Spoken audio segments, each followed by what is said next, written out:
প্রথমে সকলকে নমস্কার এবং যারা আমার বড় আছেন আপনাদেরকে প্রণাম। আজকে আমি যে কবিতাটি শোনাবো, কবিতাটি হলো সাবধান। লেখক সুনীল গঙ্গোপাধ্যায়। আমি সেই মানুষ, আমাকে চেয়ে দেখো, আমি ফিরে এসেছি। আমার কপালে রক্ত, বাষ্প জমা গলায় বাস উল্টানো ভাঙা রাস্তা দিয়ে ফিরে এলাম। আমি মাছিন ভাতের থালার সামনে বসেছি। আমি দাঁড়িয়েছি চালের দোকানের লাইনে, আমার চুলে ভেজাল তেলের গন্ধ, আমার নিঃশ্বাস। রাস্তায় একটা বাচ্চা ছেলে বমি করলো, আমি ওর মৃত্যুর জন্য দায়ী।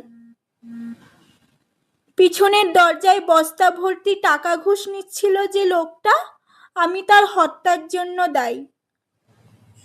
আমি পুলিশের বোকামি দেখে প্রকাশ্যে হাসাহাসি করব।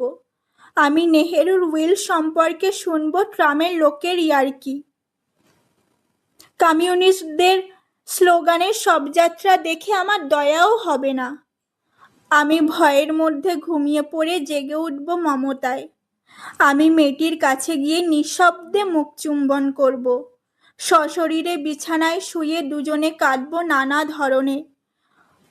পরদিন ঠিকঠাক বেঁচে উঠতে হবে এই জেনে। আমার গলা পরিষ্কার, আমি স্পষ্ট করে কথা বলবো।